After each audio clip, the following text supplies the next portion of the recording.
Hi. All right. Good afternoon, everyone. I know it's surprising for us to be starting close to on time, but we have a simcha in the congregation just after the class at 1 o'clock. We have a brit milah.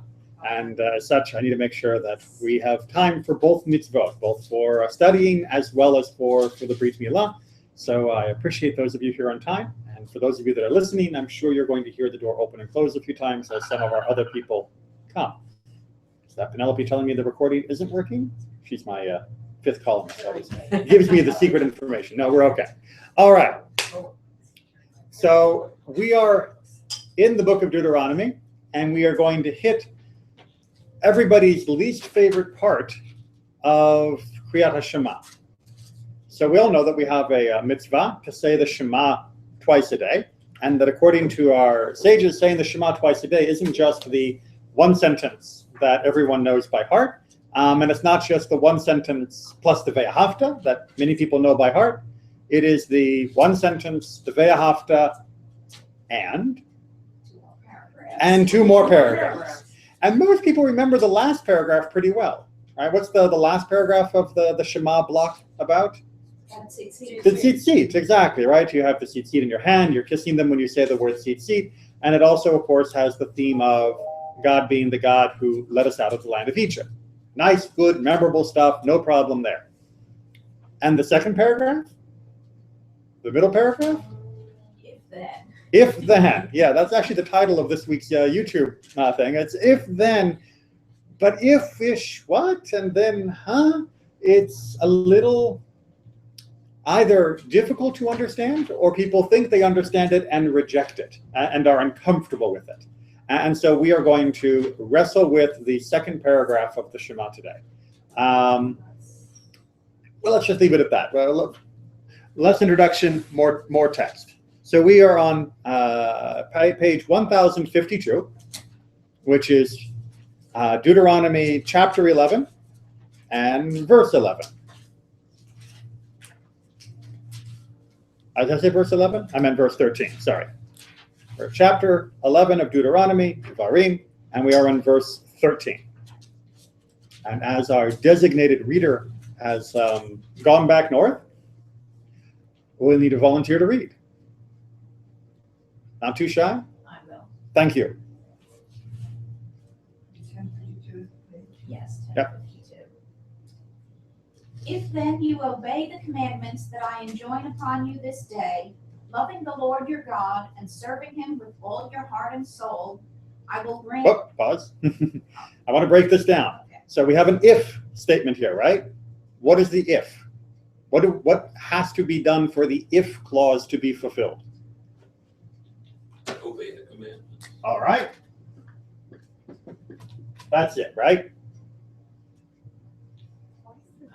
Love God with... Oh, sorry. Love God. Obey and love. That's right, because a lot of people tend to read this only as just obey, but it's you obey the commandments, and if you can get past the word obey, which I know makes everybody feel so uncomfortable, if you get past the word obey, then it's also about loving God with all your heart, and or loving God and serving God with all your heart, right? And that's an important pair that we're going to come back to. All right, so that's our if statement. If, obey, and love, then I will grant the rain for your land in season, the early rain and the late. You shall gather in your new grain and wine and oil. I will also provide grass in the fields for your cattle, and thus you shall eat your fill. Thank you for knowing where I was going to ask you to pause. All right, so we've got the equation, obey and plus love. What is that going to equal? All right, this is an if-then sentence. So we got the if clause, right? This is the if. And then we're going to the then. Then you get rain in the right season. Rain, good rain. Good rain. The early and late rains when they're supposed to come, which is very important for Israeli agriculture. So then you'll have new grain, Right? wine, oil, Wine, oil, grass, so your cattle. and grass for animals. Yay! All right. obey and love, and this is the return on that investment. Seems very simple, right? Maybe? Does that sound like a good deal? Yeah. Right? Keep the commandments, you love God, everything's going to go well for your agriculture. Who wouldn't sign up? Sounds reasonable if you're an agriculturalist, yeah. Sounds reasonable for agriculturalists. And if you're not an agriculturalist, who cares about having enough food in my country? I'm a potter. I'm a potter. It's a little hard. Yeah, even if you're a potter or a blacksmith or whatever, You still need that. still not a bad deal. Although if I am a potter, do I realize this directly? We're gonna have to come back to that. But the bottom line of all that is the last clause, and thus you shall eat your fill. Okay, so all of All this, that's not irrelevant, but right? a motor, if you will, to eating your fill. Right. So really all of this, it's not that each individual thing here is so special just by itself, but together they will mean you will have plenty to eat, that you're not going to starve to death. If you do what I say, you'll eat your fill. If obey plus love, eat your fill. Can't get any simpler than that. Okay. But there's another side, right? This is the if not. Take care not to be lured away to serve other gods and bow to them. For the Lord's anger will flare up against you, and he will shut up the skies so that there will be no rain, and the ground will not yield its produce, and you will soon perish from the good land that the Lord is assigning to you. Okay, so what is our two parts of the equation here? If you don't obey, then you won't get the rain and stuff that you need. All of it. Take care not to be lured. You know, it's funny though, in verse 16, it doesn't actually say if not obey or if not love. No. What does it actually say there? Don't serve other gods. Don't serve, right? So really the obey and love was about serving God, sort of if we wanted to reduce it to a one word. You would expect the opposite to be if not serving, then the then clause is going to change. But instead what we get is that it's not an if not serve. It's if you serve somebody else. There are two different if clauses. Both of them are ifs. There's not an if and an if not. Right? The if not is floating nebulously and unspoken in the middle, but the if that's being spoken of here as the actual opposite is serve, and I'm just going to use the word idols as a shorthand for other gods. If you serve other gods, then what's happening? None of that. Starve. No, it's not none of that. Not Remember, rain. this is eat The your rain. fill. This is perfect rain. This is wonderful harvest. This is really well-fed cattle. This is all about the fullness of the land. This is not about the land won't be full, which would mean the land would be normal. This is No rain. famine. Exactly, right? This is the iron skies and the ground is turned to dirt. Well, it is dirt, but This is, it's right. this It's is no right. The yield. skies will be shut, and the ground will not yield its produce. Right. So, no rain and no produce is different than just tons of rain and tons of produce.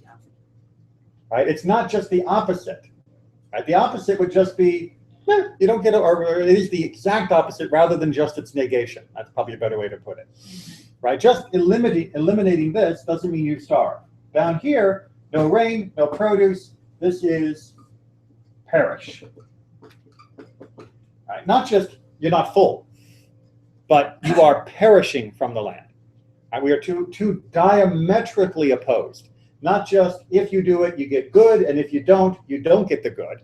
It's if you do it, you get good. If you do the absolute opposite, you will receive the absolute opposite. All right? Does that make it a little bit clearer? So it doesn't actually say anywhere if you don't serve God wholeheartedly, but you also don't turn away and serve other gods instead. If you're kind of in the middle, it doesn't specify. You'll get an average harvest. You'll manage, but you won't be doing really well. It doesn't specify. It seems like it's kind of implied.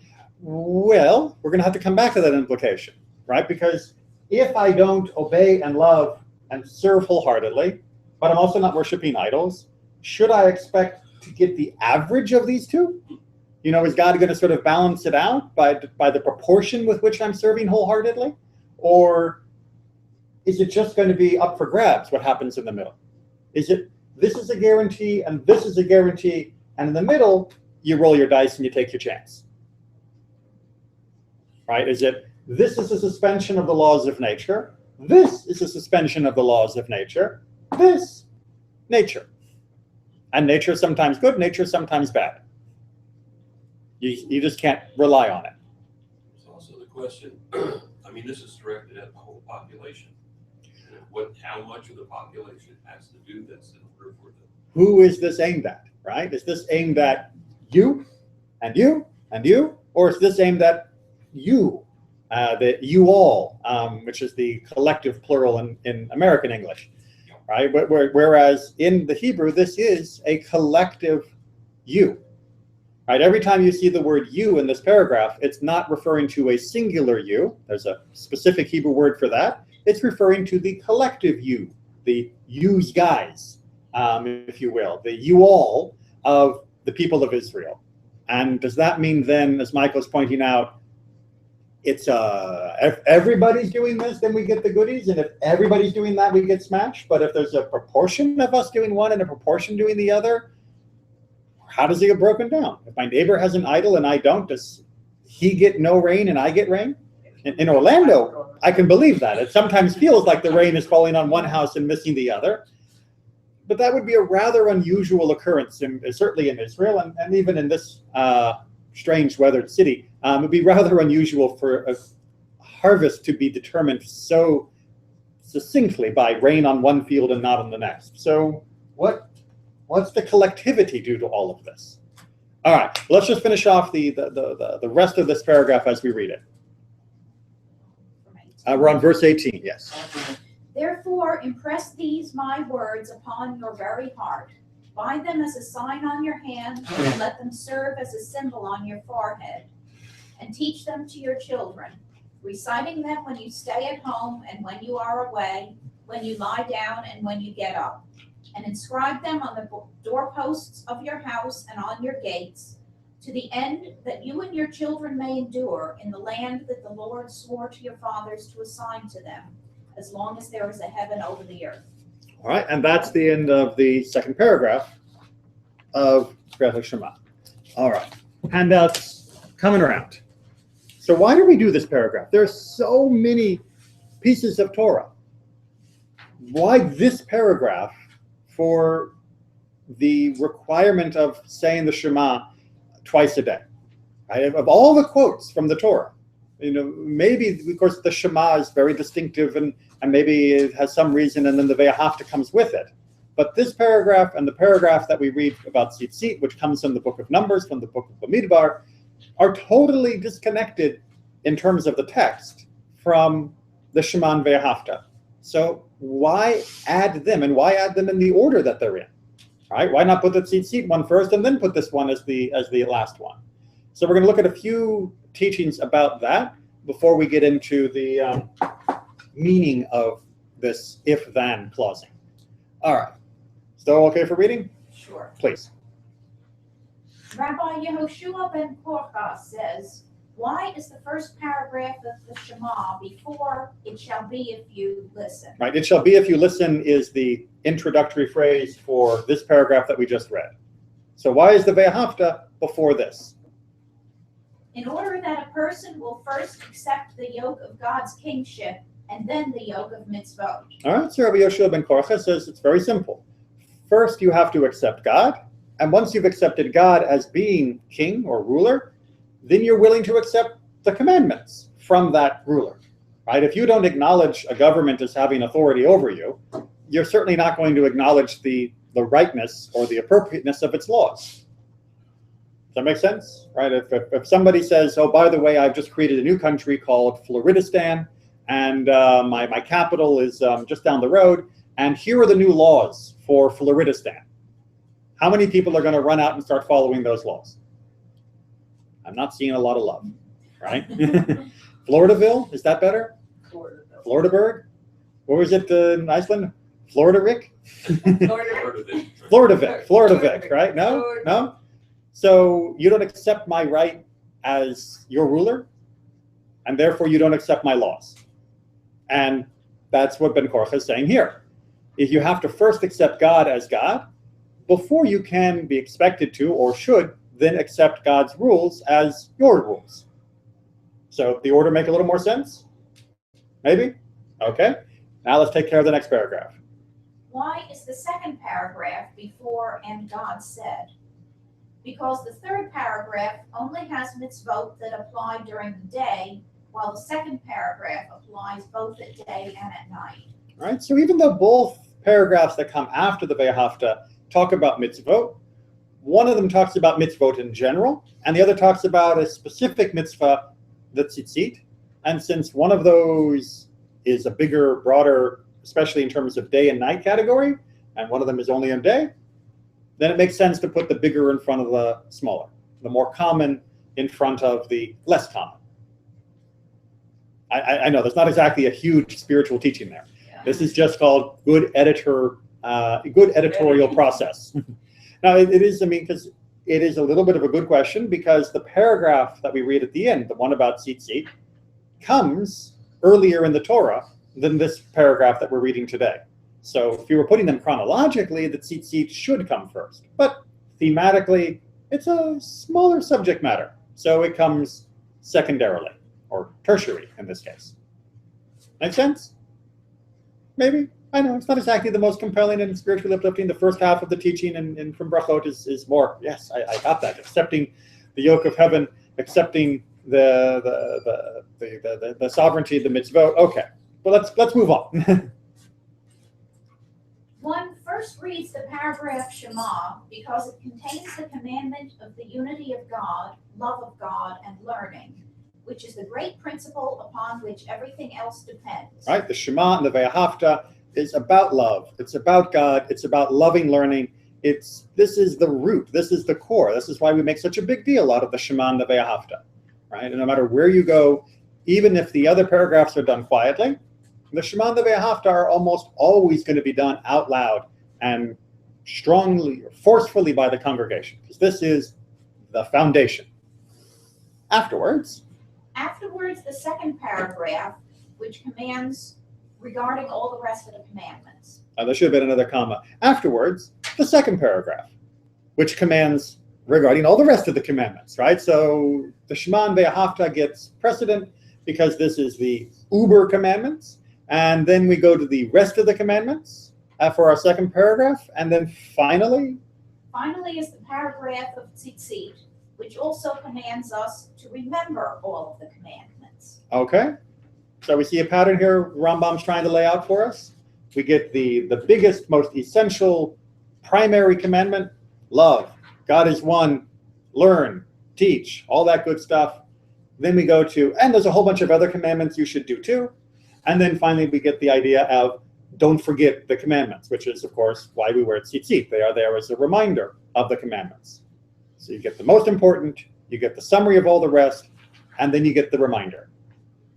Make sense? Good editorial process? No problem.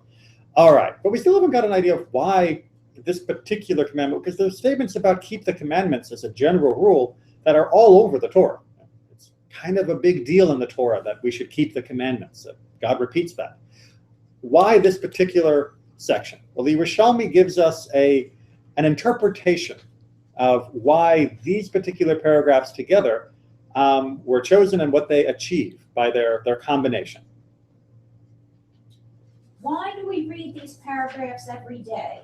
Because the 10 Commandments are included within them. What? The 10 Commandments? We just read the 10 Commandments, and very good job of that, by the way, last week. We just read the 10 Commandments last week, and of course we read them also in the book of Exodus. And this ain't them, right? The 10 Commandments aren't here. So what in the world does the Yerushalmi mean, the Jerusalem Talmud, that the 10 Commandments are in these 3 paragraphs? You got to look a little deep. All right, so if you would, we're going to have the list on the left are the 10 Commandments, And then the middle column is the phrase from these 3 paragraphs that is connected to that commandment. All right, so if you can do the 10 commandment phrase, I'm going to do the Shema phrase. Okay? I am the Lord your God. Here. Right? That word, Shema. That word means, I am the Lord your God. I know everybody always thinks that the word Shema is like the introductory word to the whole Sheman Ve'ahavta, that it's the wake-up call. But it's the wake-up call to the most underlying principle. Just as Anochi is the first part of the 10 Commandments, and many people mistakenly believe it too is just an introductory sentence. But Jewish scholars say no, the Anochi, the I am the Lord your God, isn't an introductory phrase, it is a commandment. And it is a commandment to believe that God is God. The rest comes later. And so too Shema is there as a hear, wake up and understand that God is God. What's coming next is going to give you more details. So it's not an empty alarm bell word. It actually has content. Make sense? Maybe? Okay, onward. You shall have no other gods. The Lord is one, right? Adonai Echad. How can Adonai Echad mean have no other gods? In some sense, it means there are no other gods. Exactly right. If God is one, and if God is the only, then what other gods would you be having? So if you know that God is one, there is no need for polytheism. There should be no impetus for polytheism. So we move on. Don't take God's name in vain. Right? Ve'ahavta, right? You shall love the Lord your God with all your heart. Huh? Well, they give us, in this case, a little bit of an insight. As the Yerushalmi points out, one who loves the king won't swear falsely in his name. If you truly love God, you're not going to swear using God's name while you are lying. And you're not going to take an oath by God's name and deliberately lie, because that's not how you treat the name of the one you love. Right? When someone comes up to you and says, you know, I swear on my, pardon the expression, my mother's grave. My mother doesn't have a grave. I swear on my mother's grave. We are supposed to believe that oath, right? More than if the person just says, I swear. Why? Why? Why do we say that in English? I mean, not that you should say it all that often, but you expect people to honor their mother. Exactly. It's like no matter what I think about the guy, only the most reprehensible person would swear by their mother or the memory of their mother while lying. I mean, that's just, how low and despicable would you have to be? So even if you don't seem like the kind of guy that I would normally trust, when you swear on your mother's grave, okay, I'm going to trust you now. And so too what's being said here is if you swear by God's name, that means you are loving God, or should be, otherwise you are definitely in that category of people who don't love their mothers. Okay. Remember Shabbat. And you will thus remember. Remember, both are words that are very, very similar from the last paragraph and the 10 Commandments, so the rabbis draw a connection. Onward, as I watch the clock. Honor your father and mother. You and your children will long endure on the land. Oh, wait, isn't that backwards? The children will endure, that means you should honor your parents? Shouldn't it be if the children endure that it means that this is for their benefit? If you honor your mother and father, then you and your children. Exactly. How do you get to endure if you are the kids? Because you are honoring your parents by following in their ways, by following the teachings of Torah. Right? It's not just something that happens. It is something that comes because of the continuation from generation to generation, and because the kids are honoring their parents. Okay, next. Do not murder. You will rapidly perish, right? Which is what we saw when we were talking about the sky clouding over. But wait a minute. Someone who murders will be murdered? But I thought this perish had to do with famine. Wasn't that what we originally thought? Right? That this was we got to eat a whole bunch, and this is we don't have anything to eat. That parish we were saying was an agricultural parish. But the Yerushalmi is saying that if you are committing idolatry, you get no rain, you get no produce, and someone puts a knife in your back. Well, sometimes people do act that way when rations are skimpy. Sometimes during dire rationing or famine situations, people do turn to violence. We see it all too often in those circumstances. But it's also creating a question mark between the causality.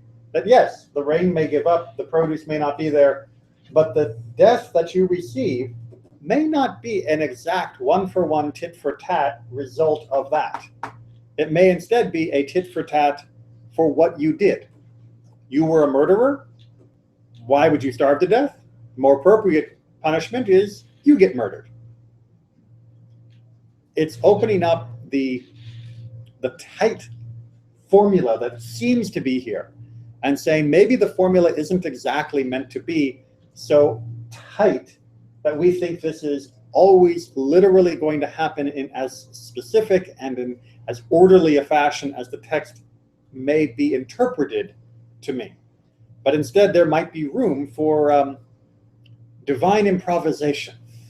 That this may be the general pattern that's being described, but the details will fit the pattern, but they will not necessarily fit the exact style of lots of rain, no rain, and perishing from hunger or getting lots of food in your stomach.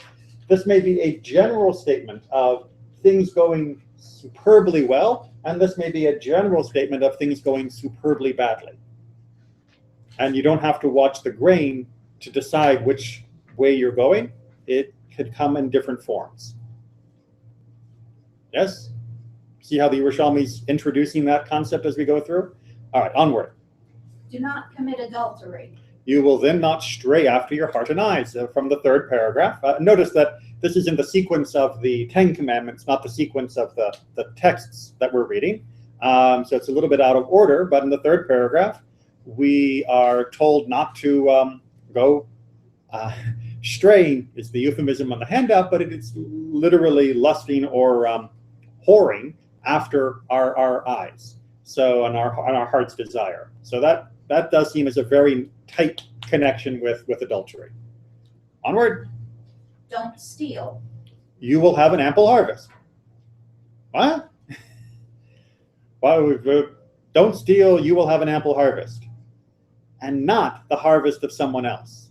Right? You will have an ample harvest. Not you will have your neighbor's ample harvest.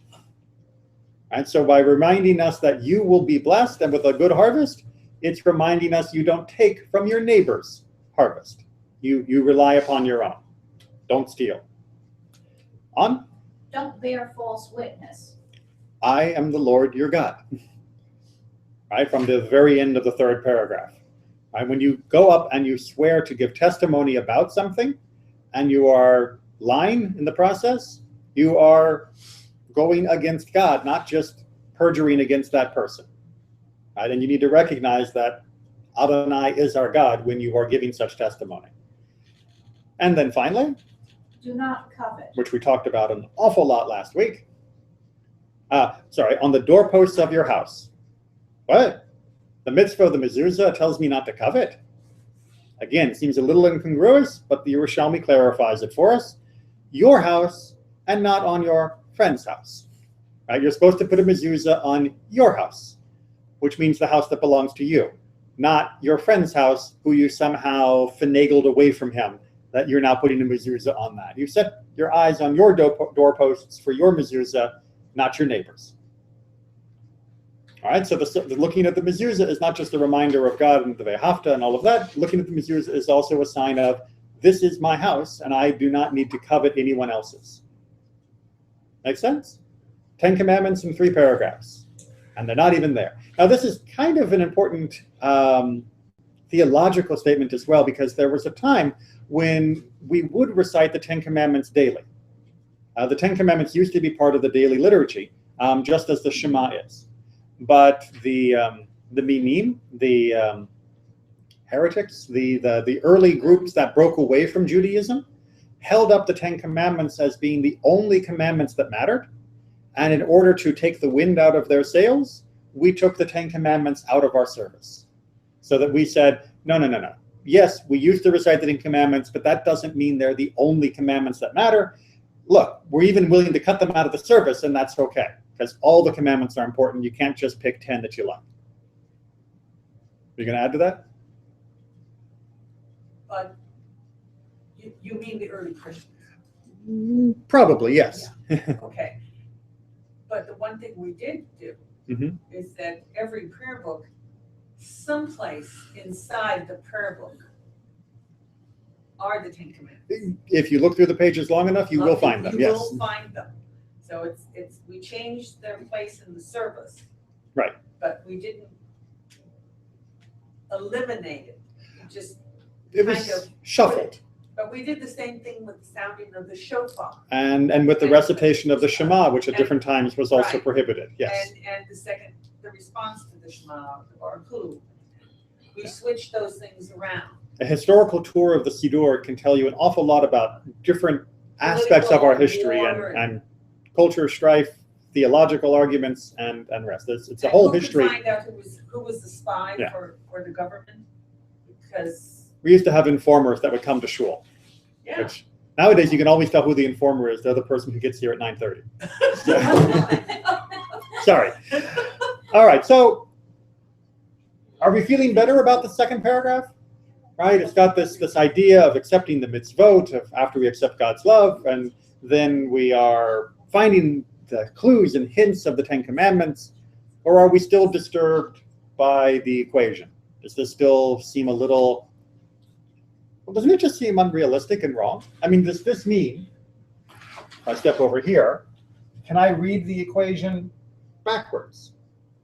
Right? If I don't have any rain, and if I don't have any produce, I must be a bad person. Right? And if I've got plenty of rain, and my storehouses are full, and I'm sitting back loosening my belt, I must be serving God perfectly. Right? So can't we blame those that are suffering from deprivation for their obvious sins, or else they wouldn't have the deprivation? And can't we celebrate those that are sitting pretty and eating their fill for their obvious righteousness, or else they wouldn't have that? I don't see a lot of people looking happy about this. Well, maybe if I think today we have so much, there's so much about our weather that we've either changed or we know the planet's changed, and those kinds of fine balances. So you're saying in the old days, God would do this, but now we've messed up the climate so much that God can't. I didn't say can't.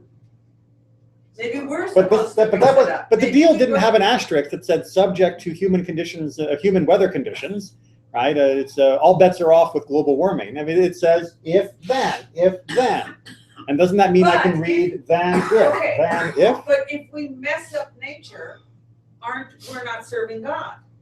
So wouldn't a ramification of that be that the weather has changed? So you're saying that can be a perfectly righteous person in every way, shape, or form, but I don't recycle, and therefore I deserve to starve to death. I'm not saying that. I don't think so. But I said if it's all about the weather, difficult. then doesn't that mean that no matter what I do righteously or unrighteously, you're going to see it in the weather? I can win the lottery, but if I'm still not getting rain, I must be a bad person. But you're taking something that was written, I think you said, in the plural. Oh. And you just made it singular to me. And well, unfortunately, that's because of the way many people read this text, is they read it in the English, and they read it with the emphasis on the you, meaning you. Because in the first paragraph of the Shema, the Ve'ahavta, it is the singular you. It is you. You shall love the Lord your God.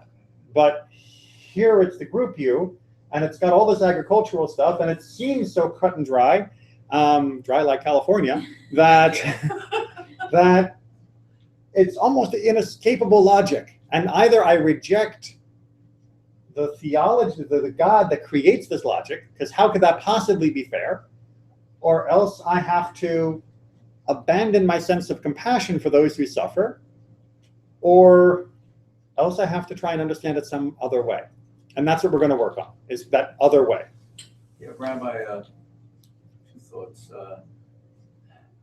The first is, I mean, there are certain sects of social perspective Yes, and yes. religion that do incorporate that concept. There are. I mean, Southern slave owners. God blesses us. We have bounty. Mhm. The fact that we're making it on the backs of slaves. Just proves we're right. Right. And Yes, and indeed, if you want to look this up in the modern world, it's something called prosperity theology. Right. You give it a Google, and you'll see that there are many people who are preaching that absolutely to this day, that if you are wealthy, it's because you are righteous. And the other thought that I had. I'm not making that up. The other thought that I had was drought eventually comes. Mhm. And so I'm thinking about Joseph, right? Right. And I'm wondering about the human variable, about how we respond if we are following the Ten Commandments. So even though Joseph had the vision, Right. somebody who has the wherewithal to be very focused during the 7 years of plenty will have the wherewithal that at some point it's going to stop raining. And so therefore, rather than squandering, right, what we have now, if we put something aside for a rainy day, then we are adding a variable to whether or not it's raining or not. And perhaps if we're doing that, we are also following God's commandments, because we are not going hungry, even though there's no rain. So you're saying if I have a good savings account while I'm righteous, I can live off of that when I'm wicked later. No, I guess what I'm saying is if I am focused, Right. and I'm not busy coveting my neighbor's wife, I'm not busy coveting my neighbor's house, Mhm. I'm not stealing from others, Right. right? And instead I'm going about my business, honoring the Lord, Right. right? And following these commandments, the probability that I will be putting my attention as to how do we handle the future Mhm. given today goes up. It's not a guarantee, but it goes up. But this sounds like a guarantee. Well, And that's what I think makes people very uncomfortable. All right, so let's look at how our tradition has handled it, because we've got 20 minutes before the Brit Milah. So we're on the back page. So first we have what may seem like a confirmation from Rashi. If you do what you have to do, I, God, will do what I have to do. Well, could it be simpler? If you follow the commandments, then I will do what I am supposed to do to help my people. Right? If then, it seems very simple. But Rashi may not have meant that exactly as clearly as it sounds, because there are plenty of other commentaries from the tradition which add nuance. This one is not nuanced. This one seems to reinforce, by the way. Since the land is good, if you fail to impress these words on your heart and perish from hunger, it is your own responsibility. Right? So even Ezra points out that the chapter goes on to say that God is giving us a good and spacious land.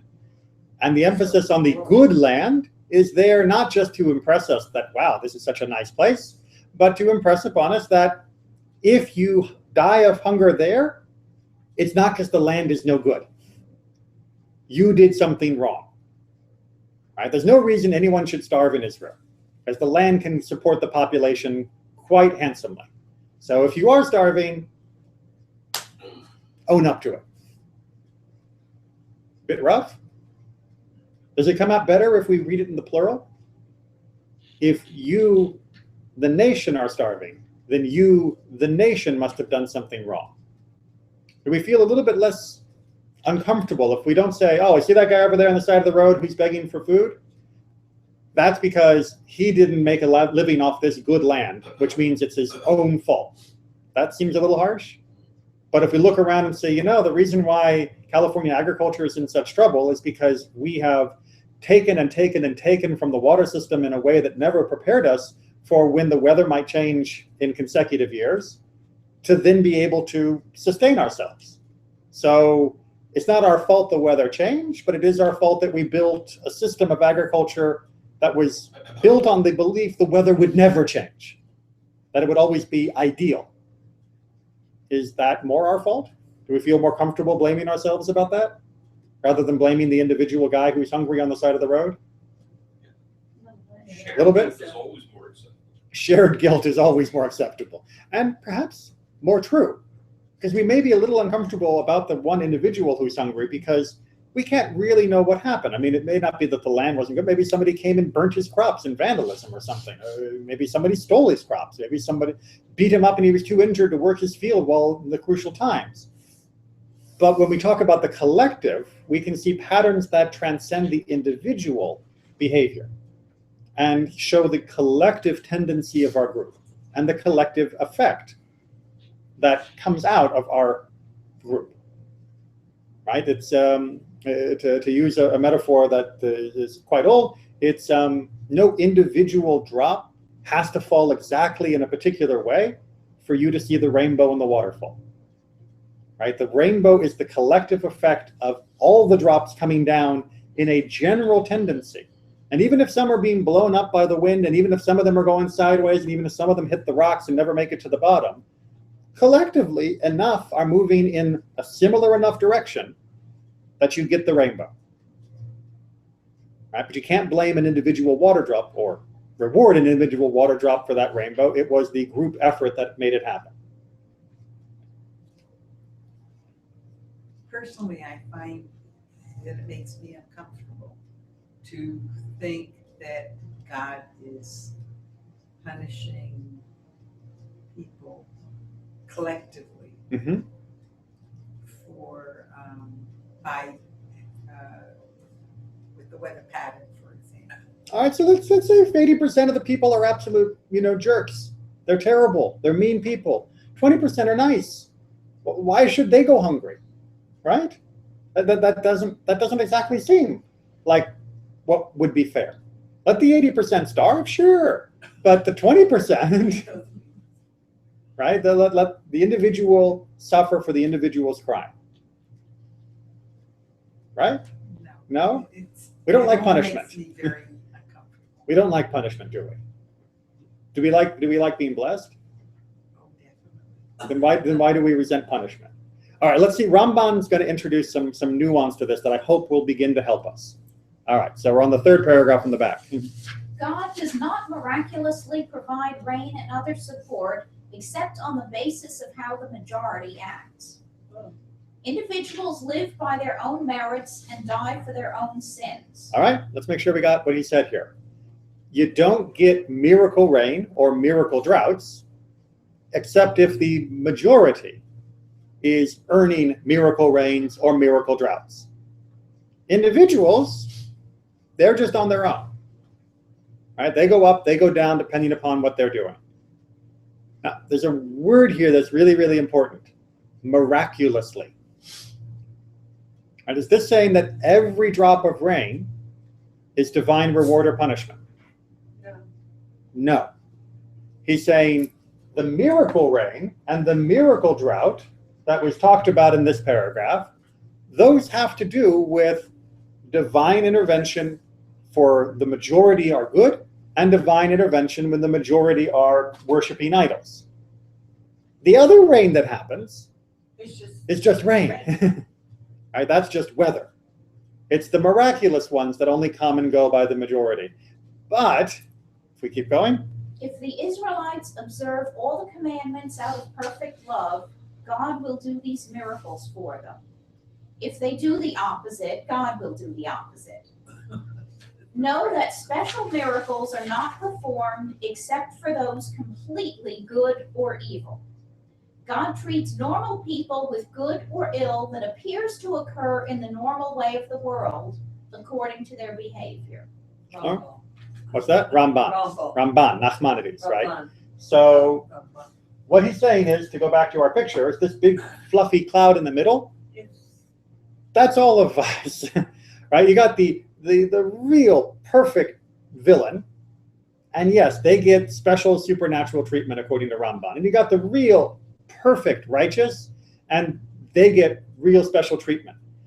But apart from those two people, the rest of us, 8 billion or so. The schlubs.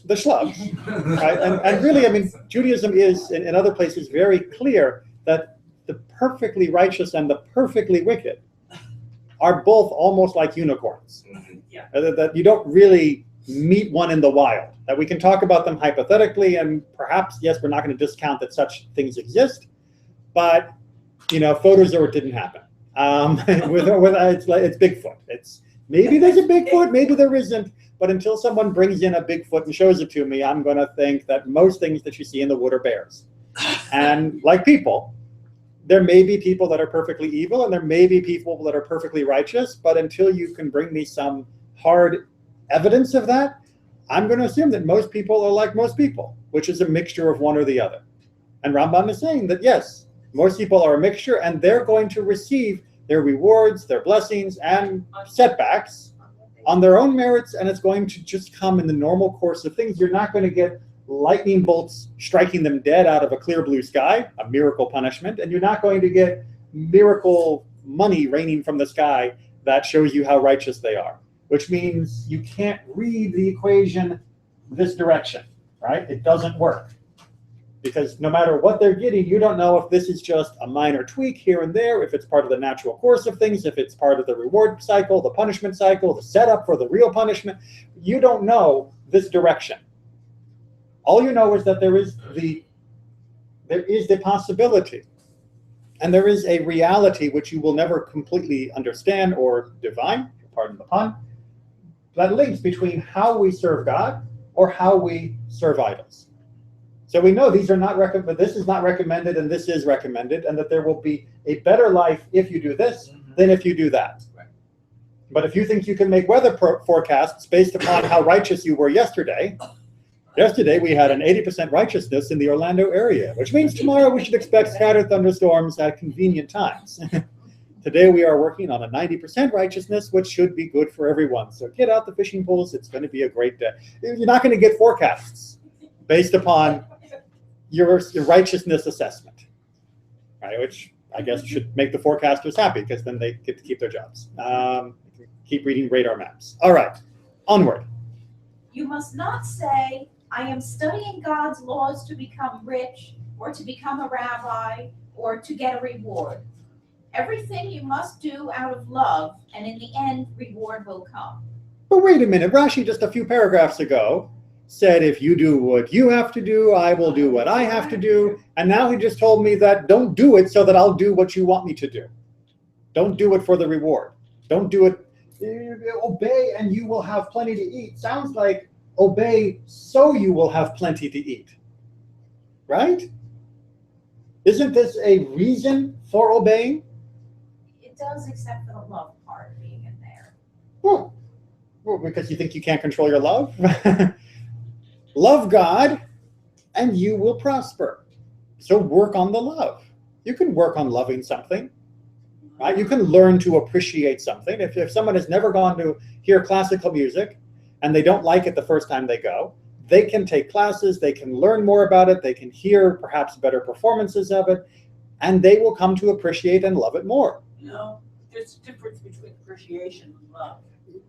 Well, sometimes you don't truly love something until you have learned to appreciate it, right? So my point is that you might think that there is not a just if then, but a so, right? Obey so you will be rich. Don't serve idols so you won't perish. And what Rashi is saying, based upon our sages, is no. Forget the so. You're doing this because this is right. And because this is the natural outcome of doing what's right. Not the reward, not the punishment, but the natural flow of what it means to be working within the system of the universe that God created. And that should be your goal, to do it for being in harmony with the system of the universe that God created. And then you shouldn't be surprised by what flows out of it.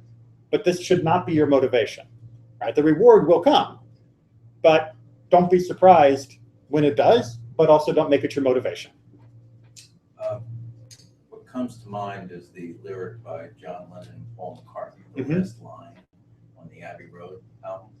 The love you take is equal to the love you make. The love you take is equal to the love you make. Good analogy. In terms of, right. All right.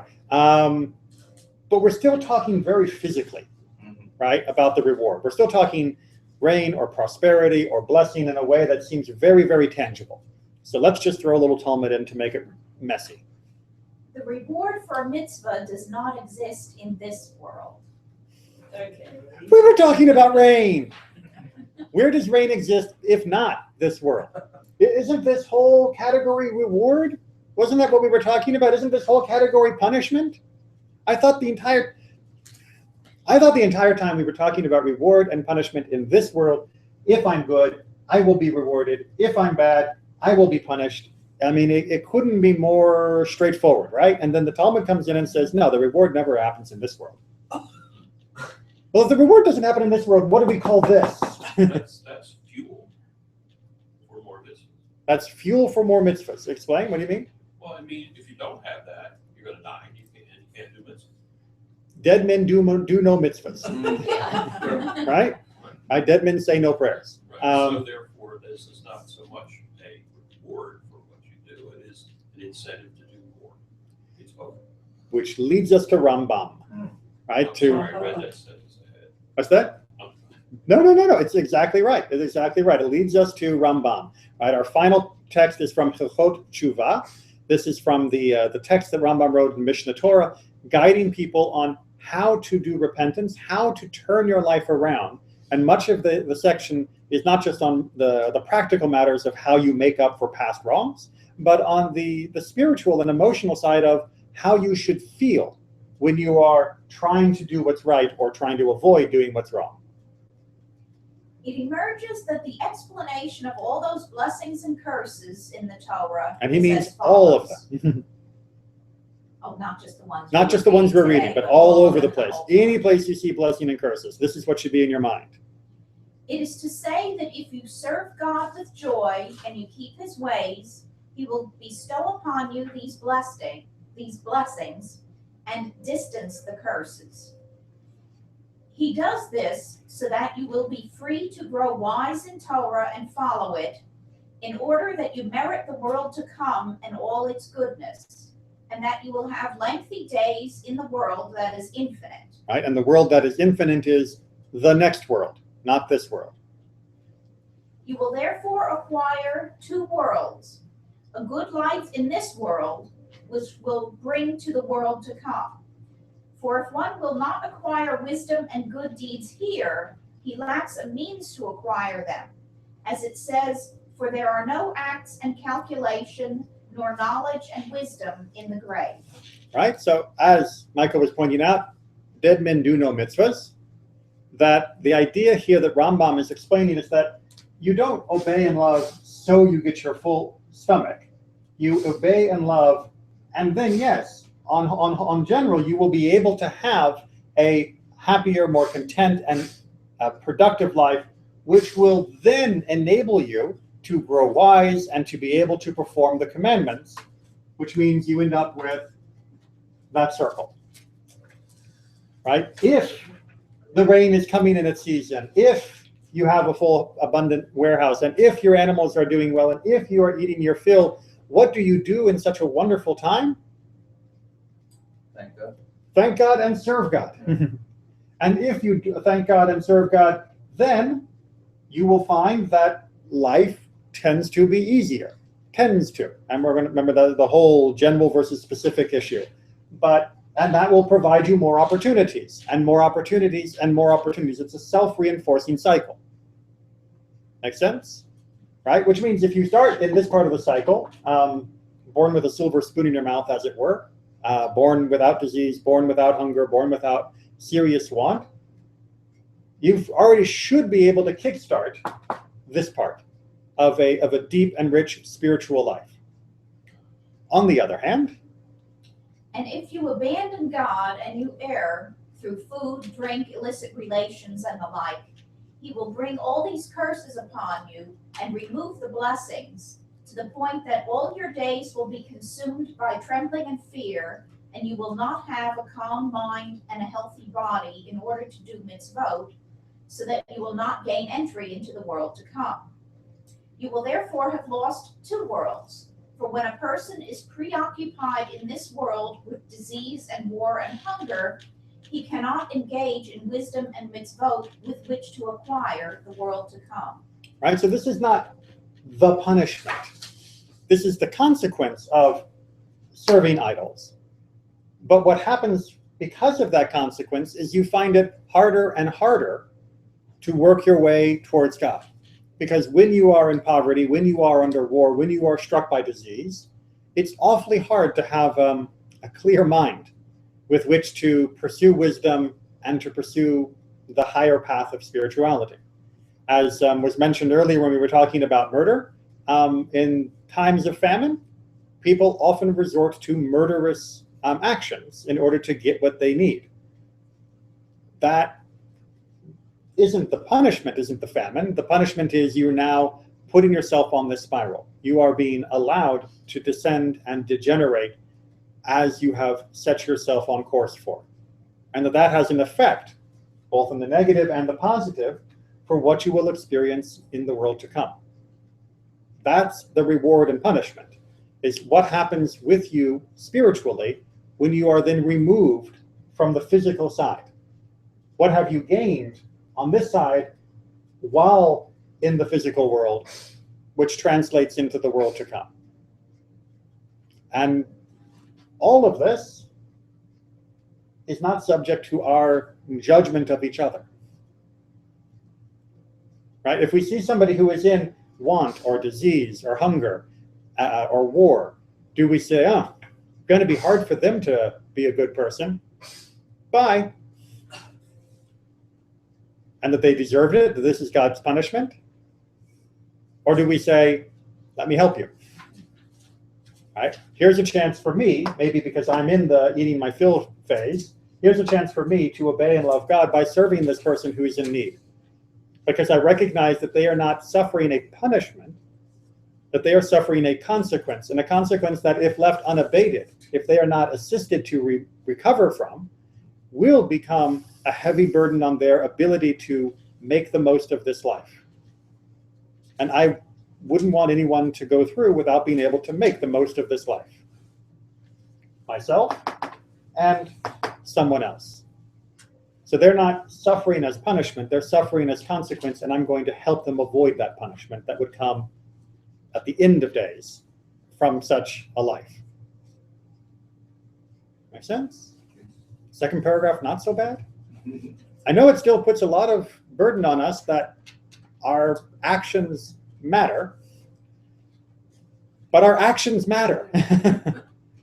So we might be uncomfortable, and we certainly should never judge a person based upon their current status, and we certainly should help everyone to realize the highest potential they have in them. But we shouldn't also be afraid to say that there are consequences to the way we behave. And we may not always understand them, we may not always see the repercussions, and we certainly have an obligation to help people no matter what mess they've made for themselves, or no matter what mess they're in that doesn't even seem to come from themselves. But that doesn't mean we deny that what we do matters.